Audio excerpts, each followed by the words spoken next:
तो हेलो दोस्तों, आपका स्वागत है Shri Shyam class YouTube channel पर। मैं आपको लेके आया हूँ इतिहास के मोस्ट इम्पोर्टेंट बहुविकल्पी प्रश्न, जो आपको इस जो है वीडियो के अंदर मैं आपको कराने जाऊँगा। बहुत ही इम्पोर्टेंट है, 100% जो है आपके एग्ज़ाम के अंदर जो देखने को मिलेगा। तो आपको इम्पोर्टेंट इम्पोर्टेंट मैं आपको बताना चाह रहा हूँ। 8 मिनट की हस्ती है, जो पहले चैप्टर है पीवाई को बताना चाहूँगा एकदम। जो पिछले साल कितने आए थे ये देखो। हड़प्पा सभ्यता की मोहरें मुख्य रूप से किस चीज़ों से बनी हुई थी? तो ये बनी हुई थी शैल खड़ी नामक जो है पत्थर से बनी हुई थी। बहुत इंपॉर्टेंट है ये भी। सिंधु घाटी सभ्यता विशाल स्नानागार अवशेष कहाँ से मिले हैं? तो ये मोहनजोदड़ो से जो है मिले हैं।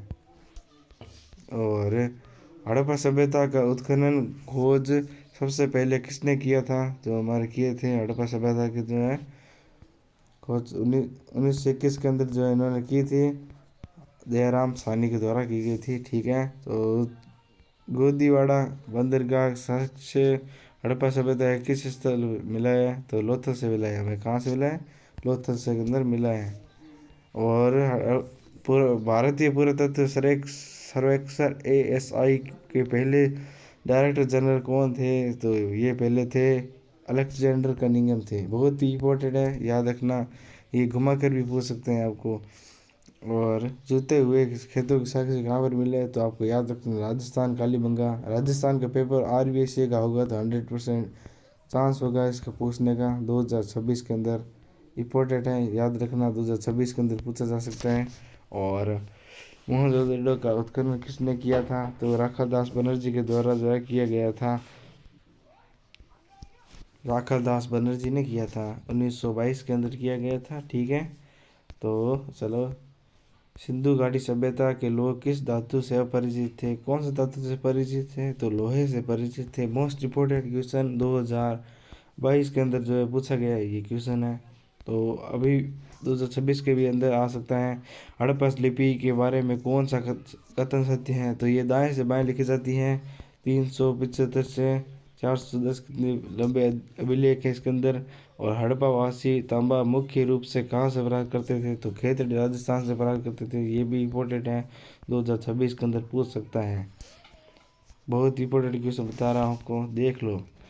पास होना है तो ये भी क्वेश्चन आपको पास करा सकते हैं। मिट्टी से बने हल या प्रतिरूप मॉडल कहाँ से प्राप्त हुए? तो कहाँ से मिले? ये तो मिले थे चोलिस्तान बनावली से मिले थे। ठीक है, तो अब देखते हैं हड़प्पा सभ्यता की सबसे विशिष्ट पुरा वस्तु कौन सी मानी जाती थी? तो सबसे पुरानी मानी जाती थी मर्द भांड माने जाते थे। तो मन के बनाने के लिए कौन सी बस्ती प्रसिद्ध थी? तो प्रसिद्ध थी चनहूदड़ो प्रसिद्ध थी। तो देखते हैं बनावली किस राज्य में स्थित है? तो बनावली है हमारा हरियाणा। मैप भी कर लेना, मैं आपको मैप भी बता सकता हूँ। मैप में चनहूदड़ो देख लेना, ये भी आ सकता है चनहूदड़ो, ये वाला इंपॉर्टेंट है। मैप पे भी आ सकता है, याद रखना ये वाले चनहूदड़ो। और ये लोथल गुजरात। गुजरात एक बार पूछा था लोथल कहाँ पर है। हरियाणा भी पूछा था एक बार। ऐसे ही याद कर लेना, इसका उत्तर होगा बनावली का होगा, हरियाणा होगा। ठीक है, तो चलो देखते हैं। और हड़प्पा सभ्यता का पतन कब शुरू हुआ था? माना जाता है 1900 ईसा पूर्व से स्टार्ट हो गया था। और राजा किसान नगर है, पहले दूसरा चैप्टर आ चुका है हमारा। यूपी बोर्ड के अंदर ये क्वेश्चन जो पूछे गए हैं 2019 के अंदर जो पूछा गया है। हड़प्पा और ब्राह्मी और खरोष्ट लिपियों को पढ़ने वाले कौन थे? पहले 100% रिपोर्टेड क्वेश्चन है। 1838 के अंदर जो है इन्होंने जो पढ़ी थी ब्राह्मी और खरोष्ट लिपि। बौद्ध और जैन धर्म के आरंभिक ग्रंथ महाजनपद उल्लेखित हैं। उन जो है 16 महाजनपद हैं। उन जनपद में मगध सबसे शक्तिशाली था। कौन सा था? मगध सबसे शक्तिशाली था, याद रखना। 16 महाजनपदों में सबसे शक्तिशाली महाजनपद कौन सा था? 16 महाजनपद शक्तिशाली कौन सा था? मैंने अभी आपको बताया था, मगध था। इंपॉर्टेंट है, पूछा गया है, PYQ है। और अर्थशास्त्र नामक जो प्रसिद्ध ग्रंथ की रचना किसने की थी? तो कौटिल्य ने की थी। मैं आपका समय बर्बाद नहीं करूँगा, जल्दी आपको बता देता हूँ। मौर्य साम्राज्य का संस्थापक कौन था? तो चंद्रगुप्त मौर्य था। इम्पोर्टेंट है। और इंडिका नामक पुस्तक के लेखक कौन थे? तो ये थे हमारे मेगस्थनीज। इसके अंदर जो है मेगस्थनीज के अंदर जो है हमारे जो है मगध साम्राज्य का जो है इतिहास देखने को मिलता है। 321 ईसा पूर्व जो है यहाँ अस्तित्व में जो आया था, ये आया था, ठीक है। और ये देखो कि शासक को उसके अभिलेख में देवाना प्रिय, देवता का प्रिय प्रियदर्शी कहा जाता था। रिपोर्टेड है यूपी 2021-22 के अंदर पूछा गया है, तो ये आ सकता है 2026 के अंदर राजस्थान बोर्ड के अंदर। तो अशोक है इसका उत्तर। तो अशोक के अधिकांश अभिलेख किस भाषा में लिखे गए हैं? तो प्राकृत भाषा के अंदर लिखे गए हैं, याद रखना, बहुत ही इंपॉर्टेंट है। और प्रयाग प्रसिद्ध इलाहाबाद स्तंभ अभिलेख की रचना किसने की थी? तो हमारे की थी हरिशेन ने की थी। और समुद्रगुप्त के जो है कवि थे, राजकवि थे, याद रखना, समुद्रगुप्त के राजकवि थे। और भा और भारत में सबसे पहले सोने के सिक्के किन शासकों ने जारी किए थे? तो भारत ने सबसे पहले सोने के सिक्के कुषाण शासकों ने चालू किए थे। और सिक्कों के अध्ययन को क्या कहते हैं? तो मुद्रा शास्त्र कहते हैं। क्या कहते हैं? मुद्रा शास्त्र कहते हैं। मॉडल के अंदर पूछा गया अब की बार। अग्रहार क्या है? ब्राह्मण को जो भूमिदान कर देते हैं वही अग्रहार रहता है। और धम्म महमात नामक अधिकारियों की नियुक्ति किस शासक ने की है? तो वो हमारे की है अशोक नामक शासक ने जो की है। उसके अंदर बोल थे। और गुजरात के सुदर्शन झील का जीर्णोद्धार किसने कराया था? तो जीर्णोद्धार कराया था रुद्रदामन ने जो है कराया था। रुद्रदामन के अंदर कराया था इन्होंने। और हर्षचरित कनौजी के शासक हर्षवर्धन की जीवनी लेखक कौन थे? तो हर्षवर्धन थे। हर्षवर्धन क्या? बाणभट्ट दे। हर्षचरित कनौज के शासक हर्षवर्धन की जीवनी के लेखक कौन थे? बाणभट्ट थे, ठीक है। और बंधुत्व जाति धर्म आ गया, तीसरा चैप्टर है। तो तीसरा चैप्टर आ गया। अब बहुत ही इंपॉर्टेंट, इसके अंदर से भी आ सकते हैं कोई क्वेश्चन एकदम। मैं आपको वीडियो भी लाकर बताऊंगा इसके अंदर से जो भी क्वेश्चन आएंगे। भारत का समालोचनात्मक संस्करण जो है तैयार करने का महत्वाकांक्षी परियोजना किसने शुरू की था? 1999 के अंदर जो है वी.एस. सुगतकर द्वारा की गई थी। 1967 तक जो है ये परियोजना चली थी, 1967 तक चली थी। और महाभारत के मूल भाग कथा की रचना जो है किस भाषा में हुई है? तो वो हुई भाषा के अंदर संस्कृत के अंदर हुई थी। धर्मसूत्र धर्मशास्त्र के अनुसार आदर्श रूप जो वर्ण माने गए हैं तो वो 4 वर्ण माने गए हैं। ब्राह्मण, क्षत्रिय, वैश्य, शूद्र माने गए हैं। और मनुस्मृति का संकलन लगभग किस काल में जो किया गया था? तो वो मनुस्मृति का जो है 200 ईसा पूर्व से लेकर 200 ईस्वी तक जो किया गया था। और प्राचीन काल में पितृवंशिकता का मुख्य अर्थ क्या है? तो पितृवंशिकता का मुख्य अर्थ जो है पिता पुत्र से, पौत्र पर पौत्र से ये चलता रहता है, वंशधर। और गोत्र प्रणाली का मुख्य नियम क्या है? तो एक ही गोत्र में आपस में विवाह नहीं करना है, ये नियम है, याद रखना। जो अभी वर्तमान में भी ये जो है चलता आ रहा है, आपको खुद को याद होगा, रटने की आवश्यकता इसका नहीं होगी। तो कौरव और पांडवों के बीच युद्ध का मुख्य कारण क्या था? तो मुख्य कारण था भूमि और सत्ता का संघर्ष था। और चंडालों के कर्तव्यों का और नियमों की विस्तृत सूची मुख्य रूप से किस ग्रंथ में मिली है? तो इसको मिली है हमें मनुस्मृति के अंदर मिली है। और विवाह के समय जो है स्त्री को मिले उपहार और संपत्ति पर किसका अधिकार माना जाता है? तो सब माना जाता है विवाह के अंदर मिले जो है स्त्री को माना जाता है, स्त्री को मिलते हैं संतान विरासत में।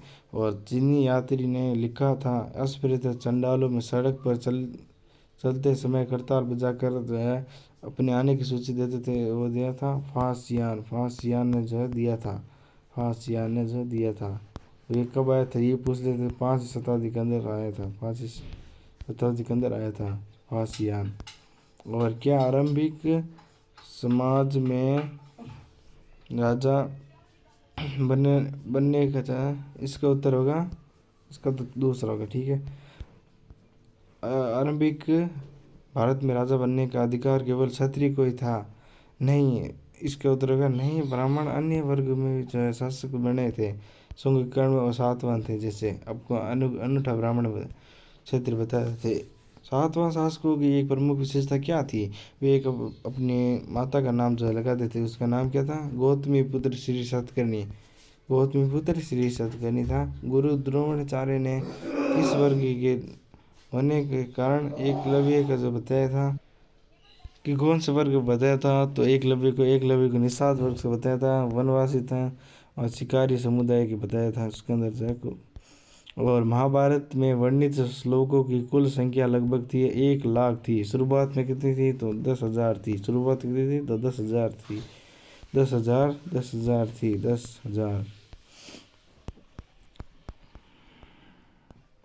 10,000 थी, ठीक है। तो प्राचीन भारत में लोग जो संस्कृत भाषा नहीं थी तो जिन्हें बाहरी माना जाता था वो है मलेच्छ। बाहर से कौन आते थे, मलेच्छ। उन्हें मलेच्छ कहा जाता था। चंडाल तो वो बाहर वाले थे। आ चुका है अब आपका चैप्टर नंबर 4, विश्वास इमारतें। PYQ कर लेते, इसके सारे क्वेश्चन एकदम आ जाएंगे आपके, बहुत ही इंपॉर्टेंट है। चैनल को लाइक और सब्सक्राइब करना। और सांची का स्तूप भारत के किस राज्य में स्थित है, तो मध्य प्रदेश के राज्य के अंदर जो स्थित है, ठीक है। और गौतम बुद्ध का जन्म कहाँ हुआ, तो गौतम बुद्ध का जन्म हुआ था लुम्बिनी, याद रखना, लुम्बिनी, बोध गया, सारनाथ। बोध गया में उन्होंने जो है ज्ञान प्राप्त किया था और सारनाथ प्रथम उपदेश जो है दिया था। ये देखो, लुम्बिनी, बोध गया में इन्होंने जो है ज्ञान प्राप्त किया था। ज्ञान जो है इन्होंने प्राप्त किया और सारनाथ में जो है प्रथम उपदेश दिया था। यहाँ पर प्रथम उपदेश दिए थे। और त्रिपिटक, शुद्ध पिटक, विनय पिटक, अधितम पिटक संबंध किस धर्म से है, वो है हमारे बौद्ध धर्म से। बौद्ध धर्म से क्या क्वेश्चन पूछा जा सकता है, बड़ा वाला क्वेश्चन पूछा जा सकता है बौद्ध धर्म में, याद रखना, बौद्ध धर्म के अंदर पूछा जा सकता है। और महावीर स्वामी जैन धर्म के कौन से तीर्थकर थे, तो वो थे 24वें तीर्थकर थे। कौन से थे, 24वें तीर्थकर थे, 24वें थे। और पार्श्वनाथ थे 23वें, और पहले थे ऋषभदेव। पहले कौन से थे, ऋषभदेव। और महात्मा बुद्ध ने अपने प्रथम उपदेश कहाँ दिया था, मैंने आपको बताया था, सारनाथ के अंदर जो है दिया था। इन्होंने सारनाथ के अंदर दिया था। श्वेतांबर दिगंबर संप्रदाय किससे है, जैन धर्म से है, ठीक है। और हीनयान और महायान जो है किस संप्रदाय से है, तो वो बौद्ध धर्म से है, ठीक है। और सांची के स्तूप के संरक्षण में भोपाल किस बेगम का महत्वपूर्ण योगदान था, तो शाहजहाँ बेगम, सुल्तान जहाँ बेगम था। इनके जो है अति में भी पूछ सकते हैं, क्या पूछ सकते हैं, अति लघु जात में जो है पूछ सकते हैं।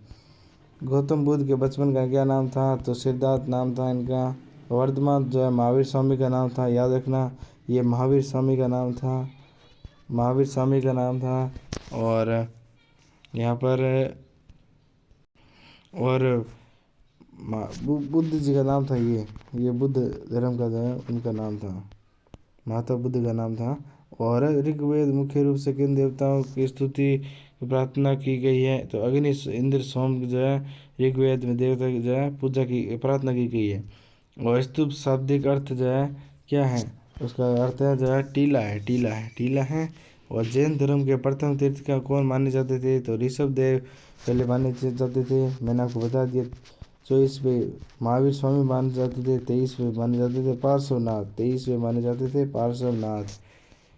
तो महात्मा बुद्ध को ज्ञान प्राप्ति कहाँ हुई थी, तो ज्ञान प्राप्ति हुई थी बोध गया के अंदर प्राप्त हुई थी। इंपॉर्टेंट है 2026 के अंदर, अति लघुत्रात्मक के अंदर जो पूछा जा सकता है। महावीर स्वामी के बचपन का क्या नाम था, मैंने आपको बता दिया, वर्धमान था। ये वापस क्वेश्चन आ रहे एकदम PYQ, ये पूछा गया है अमरावती का स्तूप भारत के किस राज्य में है, तो मैप के अंदर भी पूछा जा सकता है। अमरावती जो है यह आंध्र प्रदेश के अंदर स्थित है, मैप के अंदर पूछ सकते हैं ये क्वेश्चन, रिपीट हो सकता है। और अब आपको नेक्स्ट वीडियो के अंदर आपके लिए लेके आऊँगा, तो इस वीडियो को जो है आप लाइक और सब्सक्राइब करें, लाइक और शेयर करें आगे से आगे, ज़्यादा से ज़्यादा, ताकि हमारा मोटिवेशन बना रहे और ऐसे वीडियो हम लाते रहे। तो धन्यवाद।